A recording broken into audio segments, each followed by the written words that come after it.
আর আসতেই বা কেন বলবেন? হাদিস শুনুন, বিশ্বনবী মুহাম্মদ রাসূলুল্লাহ সাল্লাল্লাহু আলাইহি ওয়াসাল্লাম সাহাবাদেরকে সঙ্গে করে নিয়ে জিহাদের ময়দানে যাচ্ছেন। এমন সময় সাহাবীরা মোকাবেলা করবে মুশরিকদের সঙ্গে। এমনি করে যারা আল্লাহর সঙ্গে শিরক করে, যারা জমিনে দ্বীন প্রতিষ্ঠা হতে দেয় না, এমনি করে যেন দেখা যায় আল্লাহর দ্বীন যাতে কায়েম না হয়, কোরআনের শিক্ষা যাতে বন্ধ করে দেওয়া যায়, নবীর যাতে দাওয়াতি কাজ বন্ধ করে দেওয়া যায়। এখনো চেষ্টা চলছে না? চলছে না? এই চলে না? সত্য কথা বলতে ভয় পাচ্ছে এরা। ওই যে ওয়াকফ বোর্ডে যা আছে সব মাল নিয়ে নেবো বলছে না? বলছে না? এই বলছে না? বলছে না?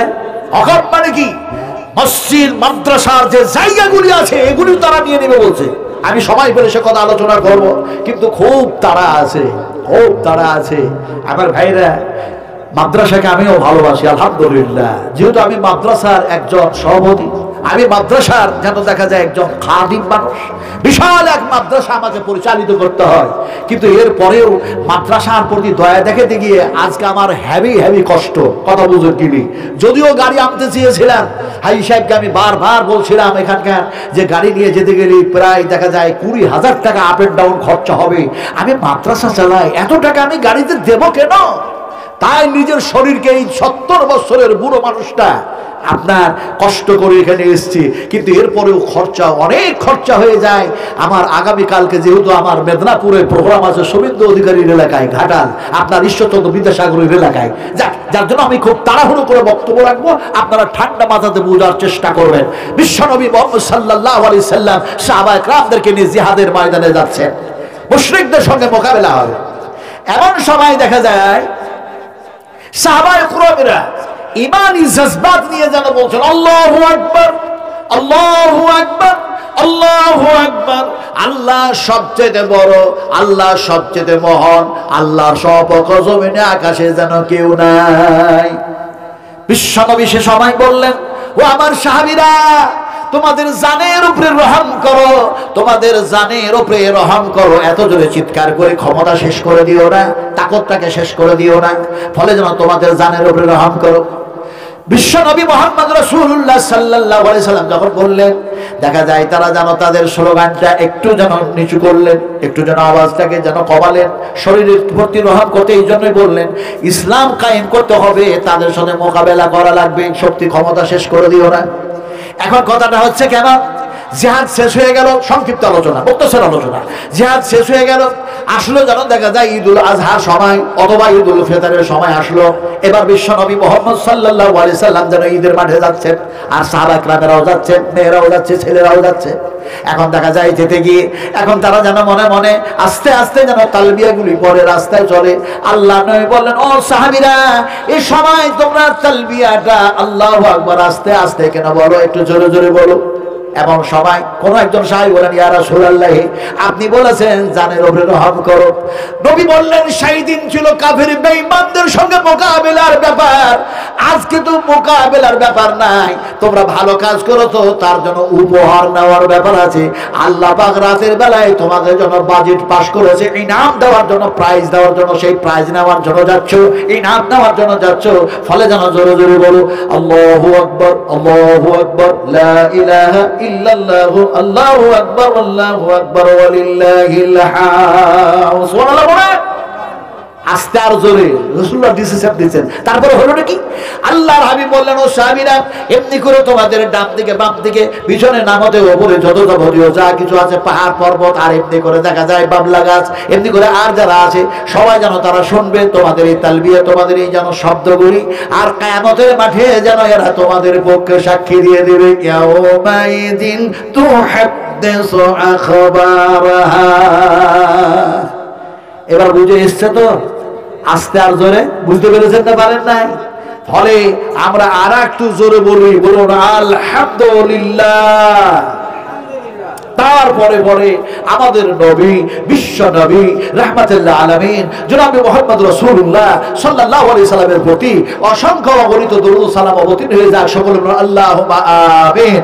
বন্ধুগণ, এতক্ষণ পর্যন্ত বিভিন্ন ওলামা ইকরাম, বিভিন্ন মুকাররির, বিভিন্ন লেকচারার, বিভিন্ন প্রফেসর, বিভিন্ন বক্তাগণ তিনাদের বিবৃতি আলোচ্য বিষয় যা ছিল তা আপনাদের সামনে পরিবেশন করেছে, আপনাদেরকে শুনিয়েছে। আমি নাজমান আমি কিছু বলতে পারি না। আল্লাহ যা পাক কোরআন ও হাদিস থেকে আমাকে যা কিছু বলায় নেবেন, বলার চাইতে শোনার চাইতে 100% আমল করার চেষ্টা করব, বলুন ইনশাআল্লাহ। তাও বলতে দেখো ইনশাআল্লাহ। আমার ভাইয়েরা, আমার কিছু বলবেন? মা বোনের প্যান্ডেলে পিছনে জায়গা নেই, আগা দিকে জায়গা ফাঁকা আছে, আপনারা দয়া করে আগা দিকে সরে বসুন। মা বোন, আপনাদের প্যান্ডেলে পিছন দিকে জায়গা নেই, আপনারা পিছনটা জাম করে বসে আছেন, দয়া করে আগা দিকে এসে বসুন। পিছনে যারা আছে তাদেরকে বসার জায়গা দিন। ভাই ডিস্টার্ব করলে হবে না, কিন্তু মুশকিল হয়ে যাবে আমার জন্য, খুব এটা দৃষ্টিকটু। তার মানে যদি ভলেন্টিয়ার্স থাকে তাহলে ভলেন্টিয়ার্সরা সেগুলো দেখাশোনা করবে। আর ডিসিপ্লিন, সকলকে নিজের নিজের ডিসিপ্লিন বজায় রাখতে হবে, নিজের নিজের ডিসিপ্লিন নিজকে বজায় রাখতে হবে। বারবার আমি বক্তব্য রাখবো আর বলবে সাইকেল হারিয়ে গেছে, কথা বুঝুন কিনে, কোনো সময় ছেলে হারিয়ে গেছে, কোন সময় জায়গা পাচ্ছে না। এতে হবে কি, মুকাররির হযরত যে সেন্সে ওয়াজ করছে, যে নিয়তের উপর ওয়াজ করছে, কারণ আল্লাহ সুবহানাহু ওয়া তাআলা কিছু দেখেন না, তোমার নিয়তটা দেখে তুমি কি জন্য ওয়াজ করছো, কথা বুঝুন কিনে। ফলে মা বোনদেরকে বলছি, এরপরে যাতে ঘোষণা করা না লাগে, এরপরে যাতে ঘোষণা করা না লাগে যে আপনারা এগিয়ে বসুন। সামনকার জায়গা ফাঁকা রাখা এটা চরম বেয়াদবি। ফলে আপনারা সেইভাবে বসবেন, অপরকে বসার সাহায্য করুন, সহযোগিতা করুন, আল্লাহ আপনার সহযোগিতা করবে। জোরে বলুন সুবহানাল্লাহ। আল্লাহ পাক আমাদেরকে সেই তৌফিক দান করুন, জোরে বলুন আল্লাহুম্মা আমিন। আমার ভাইরা, কথাটা বলতেছিলাম কি কথা যেন বলতেছিলাম, এই তো গন্ডগোল হয়ে যাচ্ছে। এটাই হলো মুশকিল, এটাই বড় মুশকিল। আলোচনা করতেছিলাম আপনাদের সামনে যে আল্লাহ পাক আমাকে যা কোরআন ও হাদিস থেকে বলাবেন আর আপনাকে যা শোনাবেন তার চেয়ে উত্তম আমল করার চেষ্টা করব, বলুন ইনশাআল্লাহ। এখন ইনশাআল্লাহ পড়লে আমি নাজমে আলাপ ওয়াজ করব, নসিহত করব, কোরআন ও হাদিস থেকে আলোচনা করব, এরকম আলোচনা করো না। আল্লাহ পাক বলেন তুমি নিজে আমল করো না, নবীর সুন্নাত মানো না, তরিকা মানো না, নিজে দাঁড়িয়ে আবার পেশাব করো, নিজে দেখা যায় কাপড়ের ঠিক নাই, নিজে দেখা যায় মুখের দাড়ি ঠিক নাই, সুন্নাতি লেবাস নাই, পোশাক নাই। আল্লাহ পাক যেন বলেন লিমা তাকুলুনা মা লা তাফআলুন। আয়াত যদিও জিহাদের বাবে এটা নাযিল হয়েছে, আমি যদি এর সাইনজুল বয়ান করতে যাই অনেক লম্বা সময় লেগে যাবে ঘটনা আনতে। আসলে বলতে চাইছি, তুমি যেটা আমল করো না সেটা মানুষের সামনে বয়ান করো না। এই বয়ান ভাষাটা, এই শব্দটা আমার নয়, আপনার নয়। বয়ান এই ভাষাটা, এই শব্দটা হচ্ছে আল্লাহ পাকের। একটু জোরে বলুন কার? আর একটু জোরে বলুন কার? আমার ভাইয়েরা, বয়ান এই শব্দ হচ্ছে আল্লাহ পাকের কথা, আর এটাকে কোরআনের মধ্যে আনা হয়েছে। তার মানে বুঝুন, কোরআন যেটা সেটা আল্লাহ পাকের কথা, আর যেটা হলো দেখা যায় নবীর কথা সেটাকে বলা হয় হাদিস। ফলে যেন দেখা যায় বয়ান এই শব্দ হচ্ছে আল্লাহ পাকের ভাষা, আল্লাহ পাকের কথা, আর আল্লাহ পাক কোরআনের মধ্যে কথা ঘোষণা করে দিয়েছেন। যেমন কোরআনের এক জায়গায় বলা হয় হাজা বায়ানুল লিন্নাস, এই কিতাবের মধ্যে আমি আল্লাহ যা বয়ান করেছি, আলোচনা করেছি বিশ্ব মানবের কল্যাণের জন্য, লিন্নাস বিশ্ব মানবের কল্যাণের জন্য। সুবহানাল্লাহ। আরে সেই কোরআনকে আজকে দেখা যায় ব্রিটেনের সেই সমস্ত শত্রুরা, কোরআনের শত্রু, তাওহীদের শত্রু, রিসালাতের শত্রু, আল্লাহর দুশমন, নবীর দুশমন, মাদ্রাসার দুশমন, মসজিদের দুশমন, উলামাদের দুশমন, ছাত্র এমনি করে তলবাদের দুশমন। এই দুশমনেরা কোরআনের পাতাগুলিকে ধরছে, ছিঁড়ছে আর পায়ের নিচে ফেলে যেন রগড়াতেছে, অথচ কোন নেতা তার প্রতিবাদ করে না। কথা ঠিক বলছে না ভুল বলছে? এই প্রতিবাদ হচ্ছে না।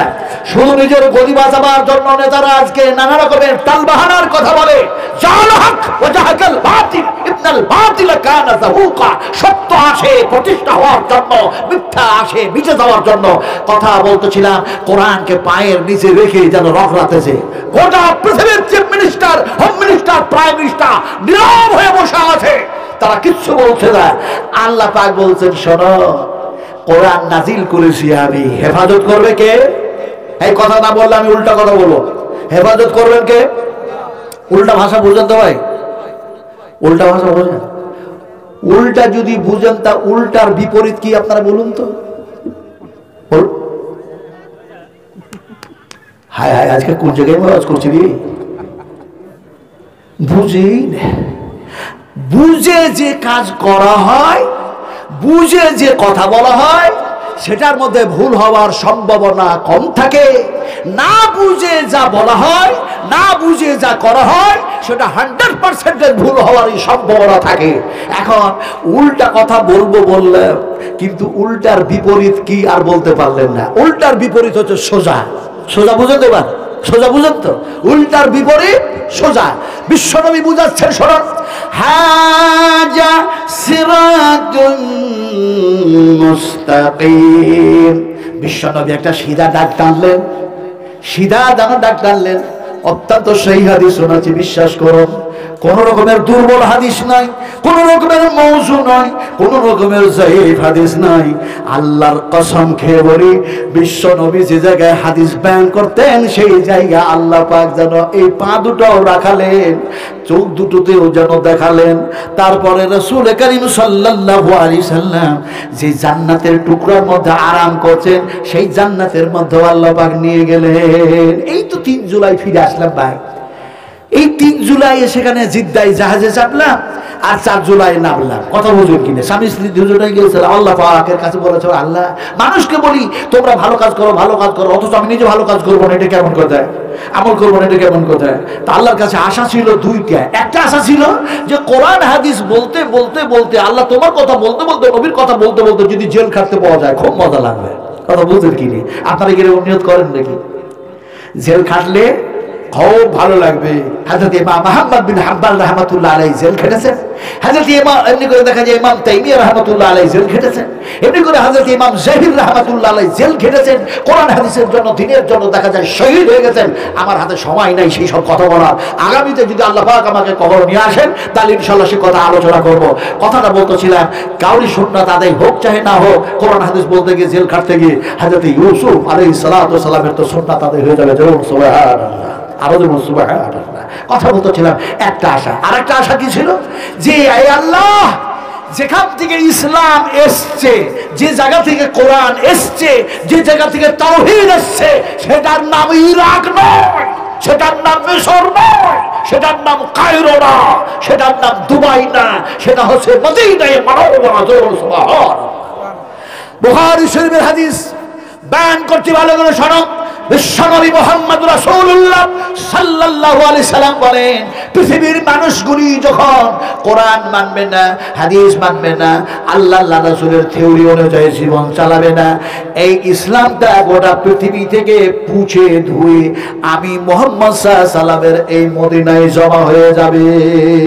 একটি সাপ এইভাবে ঘুরতে ঘুরতে ঘুরতে ঘুরতে ঘুরতে এসে সাপ যেমন নিজের গর্তের মধ্যে ঢুকে যায়, রাসূলুল্লাহ বলছেন আমার ইসলাম, এই দিন আমার মদিনায় এসে আমার কাছে জমা হয়ে যাবে। সুবহানাল্লাহ। সৈয়দিস বয়ান করছে, তো রাসূল যে জায়গায় শুয়ে আছেন সে জায়গায় বলা হয় রিয়াদুল জান্নাহ। বুখারী শরীফ হাদিস। আল্লাহর হাবিব বলেন, এমনি করে মেহরাব থেকে শুরু করে আমার মিম্বার পর্যন্ত, মেহরাব থেকে শুরু করে আমার মিম্বার পর্যন্ত, এটা হলো রিয়াদুল জান্নাহ। এই রিয়াজুল জান্নাতের মধ্যে বিশ্বনবী আছেন, দুই দিকে দুইজন সাহাবী আছেন। আরে সালাম জানাতে দিলাম, আসসালামু আলাইকা ইয়া রাসূলুল্লাহ। তারপরে বললাম এমনি করে আল্লাহুম্মা সাল্লি আলা, দুরূদ ইব্রাহিম যেন পাঠ করলাম, চোখের পানি ঝরাইতেছি। তারপরে যেন সালাম দিলাম, আসসালামু আলাইকুম ওয়া রাহমাতুল্লাহি ওয়া বারাকাতুহু ইয়া আবু বকর সিদ্দিক রাদিয়াল্লাহু তাআলা আনহু। আবার যেন সালাম দিলাম, আসসালামু আলাইকুম ওয়া রাহমাতুল্লাহি ওয়া বারাকাতুহু ইয়া ওমর রাদিয়াল্লাহু তাআলা আনহু। তারপরে দেখা যায় জান্নাতুল বাকিয়ার মধ্যে প্রবেশ করলাম, 2 রাকাত নামাজ পড়লাম। তারপরে দেখা যায় দোয়া যেন করলাম, আপনাদের জন্য দোয়া করেছি, সারা পৃথিবীর মুসলিমাদের জন্য দোয়া করলাম। দোয়াটা ছিল অনেক রকম, তার মধ্যে ছোট্ট করে একটা দোয়া আপনাদের শোনায় দিই, যে দোয়াটা বলেছি, আল্লাহুম্মা গফির লানা ওয়া লিল মুমিনিনা ওয়াল মুমিনাত ওয়াল মুসলিমিনা ওয়াল মুসলিমাতিল আহইয়া মিনহুম ওয়াল আমওয়াত। আমি যেন দোয়া বললাম, হে আল্লাহ পৃথিবীর যত মুমিন মুমিনা মুসলিম আছে জীবিত এরাকে তুমি ক্ষমা করে দাও, মাফ করে দাও। আর পৃথিবীর যত মুমিন মুমিনা মুসলিমা কবরের নিচে মাটির নিচে শুয়ে আছে, কবরের মধ্যে আলামে বারজাকি, হে আল্লাহ তুমি তাদেরকে ক্ষমা করে দাও, মাফ করে দাও। চোখের পানিগুলো ঝরলো, হাতটা যেন পড়ে আছে সেই জান্নাতের মধ্যে। মনে মনে হয় রাসূলের পাটা এই জায়গায় পড়েছে, হাতটা এই জায়গায় পড়েছে। হযরত আবু বকর হযরত ওমর যেন এইভাবে হেঁটেছেন, সেই জায়গায় পাগুলো পড়লো নাকি। কথা বলতেছিলাম বিশ্বনবী মুহাম্মদুর রাসূলুল্লাহ সাল্লাল্লাহু আলাইহি ওয়াসাল্লাম যেন দাগ টানলেন, সোজা দাগ। আর দাগটা টানার পরে ডান দিকে বাম দিকে ছোট ছোট দাগ টানলেন। আর দাগগুলি টানার পরে বললেন, এই দেখো এই সোজা দাগে যারা এমনি করে জীবন বাস্তবায়ন করবে, এটা হচ্ছে হাযা সিরাতুল মুস্তাকিম, এই পথ দিয়ে যেন জান্নাত লাভ করা সম্ভবপর হবে। আর ডান দিকে বাম দিকে যত ছোট ছোট দাগগুলি টেনে দিলেন, এগুলি হলো যেন শয়তানি পথ। এই পথ দিয়ে যারা জীবন বাস্তবায়ন করবে, এই পথ দিয়ে যারা জীবন পরিচালিত করবে, আমি রাসূলুল্লাহ বলছি তারা গোমরাহ হয়ে যাবে, পথভ্রষ্ট হয়ে যাবে, তারা দিন হারা হয়ে যাবে, কোরআন হারা হয়ে যাবে। এমনি করে দেখা যায় আজকে আমরা দিন হারা হয়েছি, কোরআন হারা হয়েছি তাই বলবো না, কিন্তু কোরআনের উল্টা চলছি, উল্টা ভাষা বলেছি। এখন সোজাটা বুঝালাম হাদিস দিয়ে, এবার দেখা যায় উল্টা ভাষাটা আপনাকে বুঝাই কোরআনের আয়াত দিয়ে আর যুক্তি দিয়ে। কারণ এই যুগটা হচ্ছে যান্ত্রিক সভ্যতার যুগ, এই যুগটা হচ্ছে সায়েন্সের যুগ, এই যুগটা হচ্ছে বৈজ্ঞানিকের যুগ, এই যুগটা হচ্ছে কম্পিউটারের যুগ, এই যুগটা হচ্ছে মোবাইলের যুগ, এই যুগটা হচ্ছে ঐতিহাসিকের যুগ। ইমান চলে গেছে কোরআন থেকে মোবাইলের উপরে। কি বলছে মানুষ? বলছে মোবাইলে সব আছে, মোবাইলে সব অ্যান্সার পাওয়া যায়, মোবাইলে সব পাওয়া যায়, হোয়াটসঅ্যাপ পাওয়া যায়, কিছু পাওয়া যায় না। আমার বাইরে मैं চ্যালেঞ্জ करता हूं ওই সমস্ত বৈজ্ঞানিকদেরকে মুসলমানদের ঈমান নষ্ট করার জন্য এই ভাষা তারা শিখেছে যে মোবাইলে সব পাওয়া যায়। मैं চ্যালেঞ্জ करता हूं যদি সব পাওয়া যায় তাহলে আমাকে এক্ষুনি মোবাইল অ্যানসার দাও। আমি চাই এক্ষুনি তোমার কাছে দেখতে কিয়ামতের মাঠে আল্লাহ আমার ডান হাতে আমল নামা দেবে না বাম হাতে আমল নামা দেবে, আমাকে দাও অ্যানসার দাও। পারবে মোবাইল দেখাতে পারবে? এই কথা বলুন না, পারবে না। তাহলে মোবাইলে সব আছে না, আছে কোথায়? কোরআনের বিপরীত ভাষা আপনাকে শেখানো হয়েছে ঈমান নষ্ট করার জন্য, সেটা বলা হয়েছে। কিন্তু আল্লাহ পাক বলেন ওয়ামা উতিত, আল্লাহ রাব্বুল আলামিন যেন বলেন, এমনি করে দেখা যায় কোরআনুল কারীমের মধ্যে যেন বলে দিলেন এমনি করে ওয়াতিবিয়ানাল লিকুল্লি শাই, ওয়াতিবিয়ানাল লিকুল্লি শাই।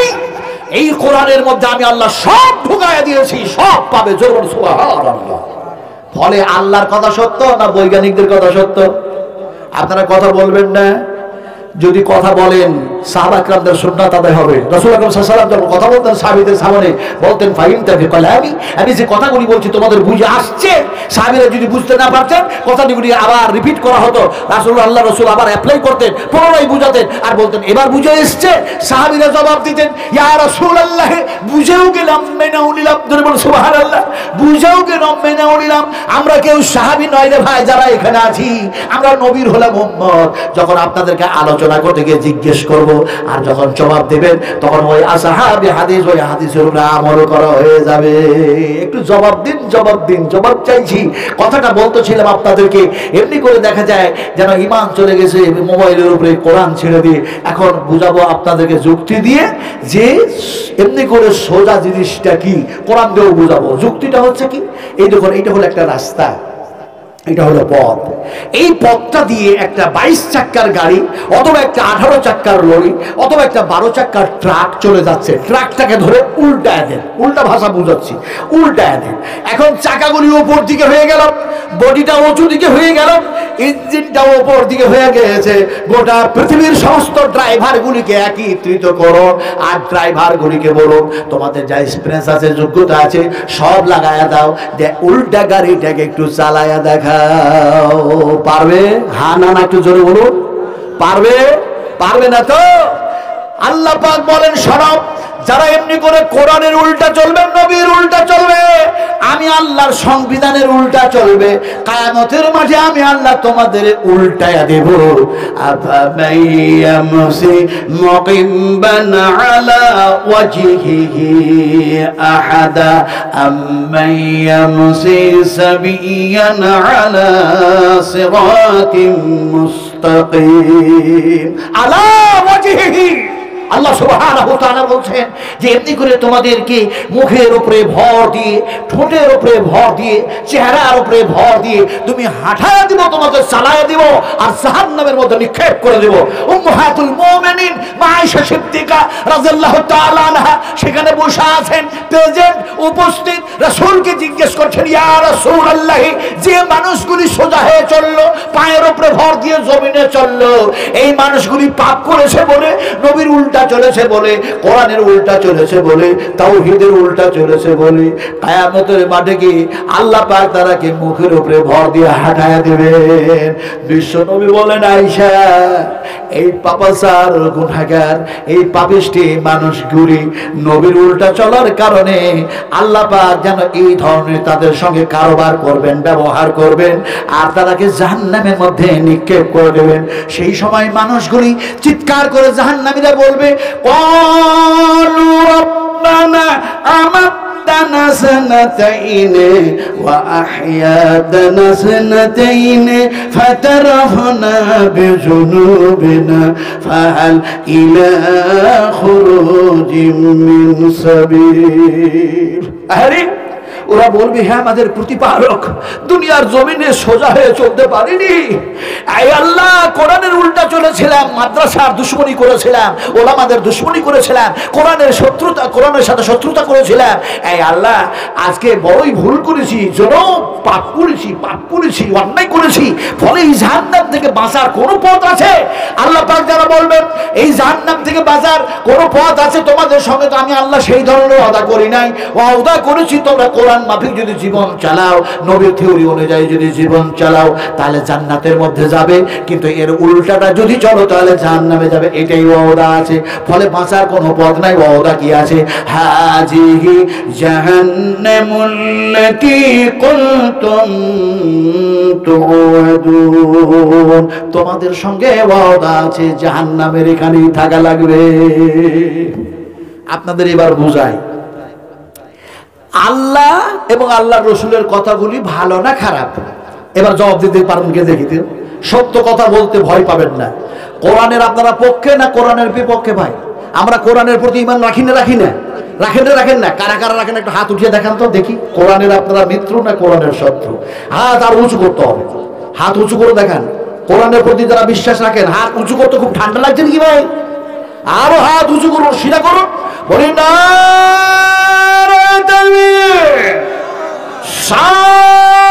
ইসলাম, রব ইসলাম, আল কোরআনের আলো ঘরে ঘরে চালো, আল কোরআনের আলো। হাত নিচু করে দেন।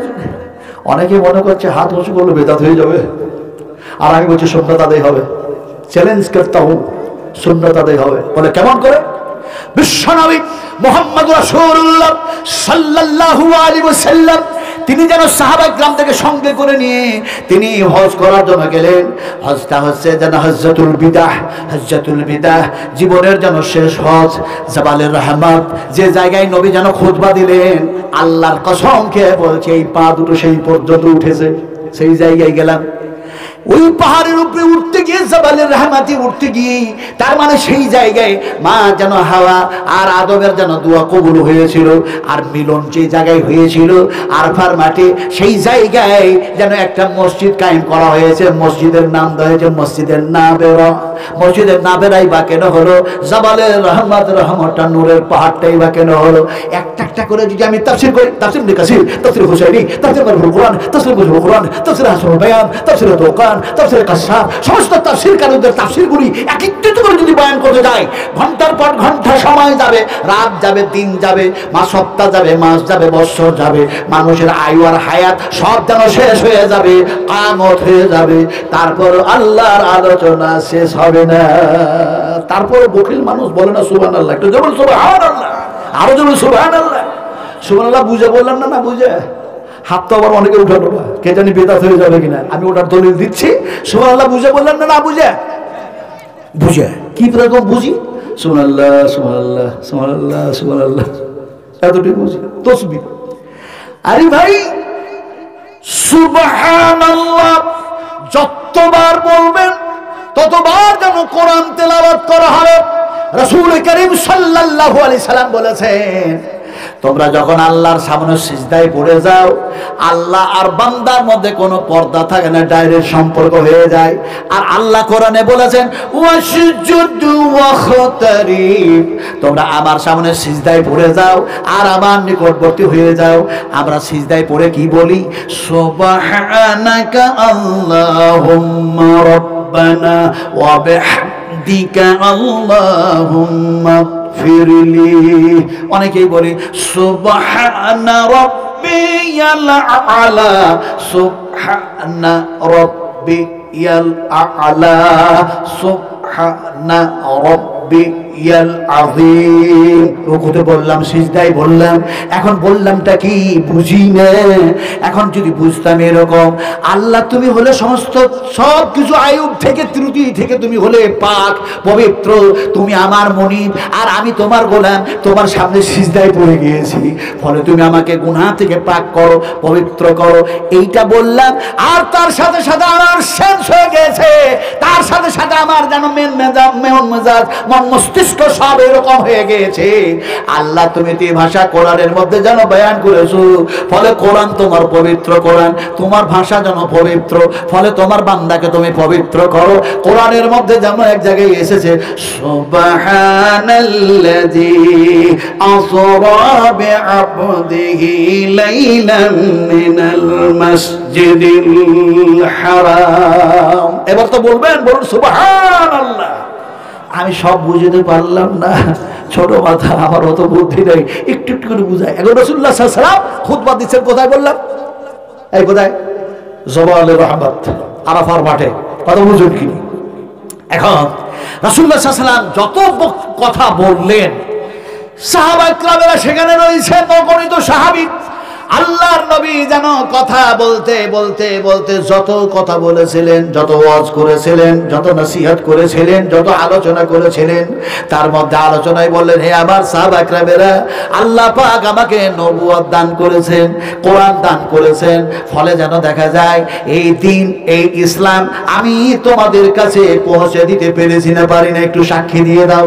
সাহাবা কেরামেরা বলেন, ইয়া রাসূলুল্লাহ, আমরা ছিলাম মূর্তি পূজারী, কেউ ছিল সূর্য পূজারী, কেউ ছিল চন্দ্র পূজারী, কেউ ছিল সাগর পূজারী, কেউ ছিল পাহাড় পূজারী, কেউ যেন দেখা যায় ছিল এমনি করে যেন গাছ পূজারী। গাছের পূজা যারা করে, সাপের পূজা যারা করে, এরা যে কোন বোকার বোকা, কথা বুঝেন কি? আবার ভাইরা, কেউ আবার পীর পূজা, কথা বুঝেন কি? কেউ আবার কবর পূজা, এরা কোন বোকার বোকা। একটা আপনি মাটি একটা ইঁদুর বানান, ইঁদুর বুঝেন তো নাকি? ওটা কি বলেন, ইঁদুর বলেন তো নাকি আপনারা? ইঁদুর বানান, ইঁদুরটাকে ঠিক যেন ইঁদুরের রঙের মতো ওই মাটির ইঁদুরটাকে রঙিয়ে দেন, আর ওর সামনে একটা যেন বিড়াল ছেড়ে দেন। ওই বিড়ালটা বলে, এটা তো মাটির ইঁদুর, আমি তো ধরবো না, আমি খাবো না। কিন্তু মানুষকে আল্লাহ পাক সর্বশ্রেষ্ঠ করে সৃষ্টি করলেন, অথচ মানুষকে এত জ্ঞান দিলেন, এরপরও মানুষ বুঝলো না। খামাকে একটা গাছ দাঁড়িয়ে আছে, বলছে এটা আমাদের দেবতা। কত বড় এরা খেপা, কত বড় খেপা, হাই রে খেপা। খেপা বুঝেন তো ভাই? খেপা ভাষা বুঝেন? আপনারা নিশ্চয়ই বুঝেন, জ্ঞানী মানুষ যেহেতু। খেপা কয় ধরনের হয়? এই কয় ধরনের হয়?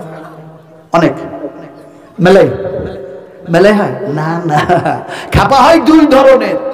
এক খেপা হয় একেবারে পুরো ম্যাট, একেবারে ম্যাট, আর এক শ্রেণীর খেপা হয় কোনো সময় ঠিক বলছে, কোনো সময় ভুল বলছে। যেমন আমাদের ভারতের একজন প্রধানমন্ত্রী, কি যেন ওর ভালো নাম, ওই যা কি নাম, না না না, কি বললেন আপনার? কেটলিওয়ালা, কেটলিওয়ালা, চাওয়ালা, চাওয়ালা। এ কত বড় খেপা, বলছে হাতের তালি বাজাও, তালি বাজাও, করোনা থেকে বেঁচে যাবে। কোন সময় বলছে ভ্যাকসিন নাও, তাহলে অসুখ হবে না। এই কত বড় খেপা, হায় হায়। তখনই মিথ্যা কথা বলছে, তখনই সত্য কথা বলছে। এখন মিথ্যা কথা বলা ভালো না খারাপ? এই মিথ্যা কথা বলা ভালো না খারাপ? সত্য কথা বলা কি? ইয়াকু কাদিবান ফাআলাইহি কাদিবুহু ওয়া ইয়াকু সাদিকান ইউসিবকুম বা'দাল্লাযী ইয়াঈদুকুম ইন্নাল্লাহা লা ইয়াহদি মান হুয়া মুশরিফুন কাযযাব। আল্লাহ রাব্বুল আলামিন বলেন, যারা সীমা লঙ্ঘনকারী হয় আর মিথ্যাবাদী হয়, আমি আল্লাহ পাক তারাকে হেদায়েত করি না। খেপা হয় দুই ধরনের, কোনো সময় ঠিক বলে, কোনো সময় ভুল বলে। এই দুই ধরনের খেপা বুঝাবো কেমন, এক্সাম্পলতে বুঝায়। ওইদিকে একটা খেপা দাঁড়িয়ে আছে ন্যাংটায়, না না আপনারা ওদিকে চেয়ে দেখেন না, এটা উদাহরণ দিচ্ছি। আপনারা যে কোন খেপার খেপা ওদিকে কেন দেখছেন, এটা উদাহরণ। ওইদিকে একটা খেপা দাঁড়িয়ে আছে ন্যাংটা হয়ে, আর এইদিকে একটা খেপা দাঁড়িয়ে আছে গামছা পরে।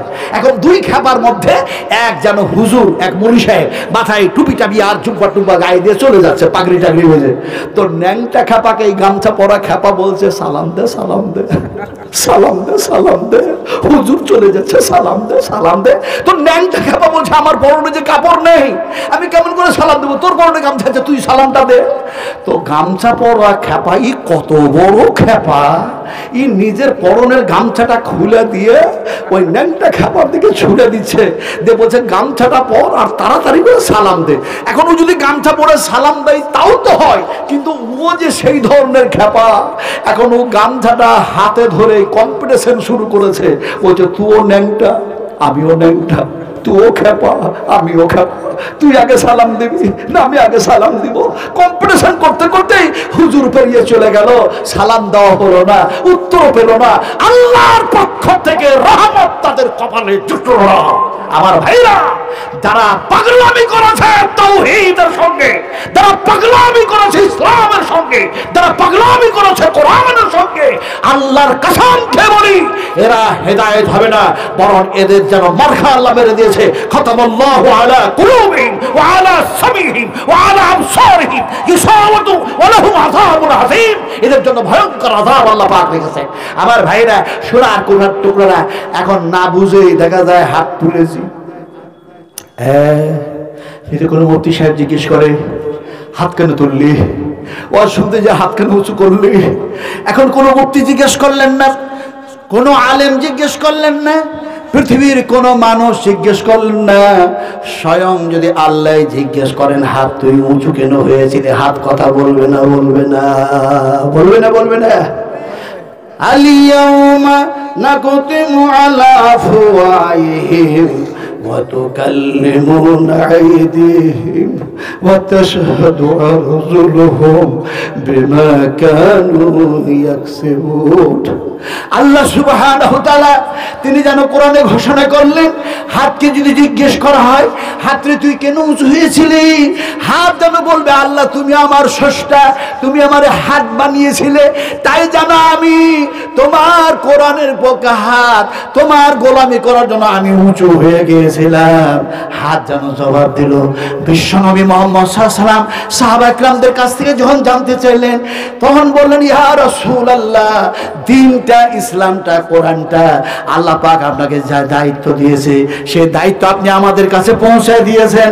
বিশ্বনবী যখন সাহাবা একরামদের কাছ থেকে এই সাক্ষী পেয়ে গেলেন, সঙ্গে সঙ্গে আল্লাহ রাসূল জাবালে যেন রহমতি হাত উঁচু করে দিলেন, আকাশের দিকে হাত উঁচু করে দিয়ে নবী বলছেন ইয়া ইয়া ইয়া রফিকুল আলা, ইয়া রফিকুল আলা, হে আমার রব।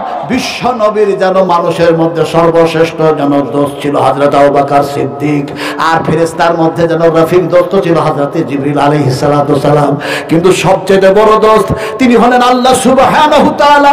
তাই যেন হাতটা উঁচু করে দিয়ে বলছেন আল্লাহ আপনি আমাকে কোরআন দিয়েছেন, নবুয়ত দিয়েছেন, সমস্ত দায়িত্ব দিয়েছেন, দিয়ে মাহফুজ করেছেন, আপনার বান্দা বান্দীদের কাছে ইসলাম দ্বীন পৌঁছে দিয়েছি। আমার সাহাবীরা যেন সাক্ষী দিয়ে দিল, আল্লাহ আপনি ওর সাক্ষী থেকে যান। হাত উঁচু করে নবী যখন এই কথা বললেন, হাত নিচু করে দিলেন, সঙ্গে সঙ্গে কোরআনের আয়াত যেন নাজিল হয়ে গেল, আল্লাহর পক্ষ থেকে কোরআন নাজিল হয়ে গেল। আলিয়াউমা أكملت لكم دينكم وأتممت عليكم نعمتي رضيت لكم الإسلام دينا। ও নবী, আমি আল্লাহ নিয়ামত দিয়ে পরিপূর্ণ করে দিলাম, দ্বীন ইসলামকে পরিপূর্ণ করে দিলাম, আমি আল্লাহ তোমার প্রতি রাজি আর খুশি হয়ে গেলাম। জয় বলো সুবহানাল্লাহ। হাত উঠিয়েছেন, তার দলিল দিয়েছি। পাগলামি যারা করতেছে দ্বীনের সঙ্গে, তার জন্য জবাব দিয়েছি। আপনাদের সামনে কথা বলতেছিলাম যে যারা ওই কোরআন ছিঁড়লো আর পায়ের তলায় রাখলো, এই কোরআনের হেফাজত করবেন কে? একটু জোরে বলতে হবে। কোরআনের পক্ষে কথা বলুন। কোরআনের হেফাজত কে করবেন? আর একটু আল্লাহ জোরে বলুন। বলুন কে করবেন? বলুন আল্লাহ। আরো জোরে বলুন আল্লাহ। আল্লাহ বললেন, এটা কি পড়লেন? কোরআন পড়লেন। বলে কেমন করে বলি সাহেব?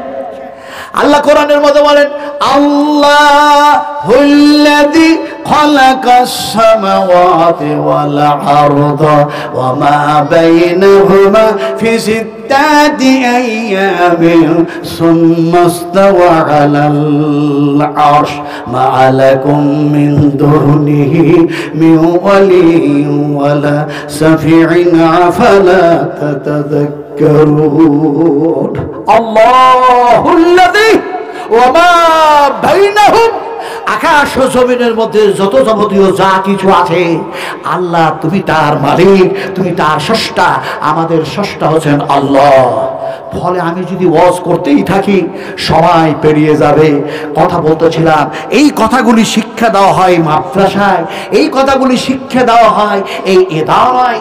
এই মাদ্রাসাগুলি থেকে তৈরি হয় আলেম, মাদ্রাসা থেকে তৈরি হয় আলেমা, মাদ্রাসাগুলি থেকে তৈরি হয় হাফেজ, কোরআনের হাফেজ তৈরি হয়, এমনি করে হাফেজা তৈরি হয়। আর আল্লাহ পাক বলছেন এই কোরআনের হেফাজত আমি করব। সুবহানাল্লাহ।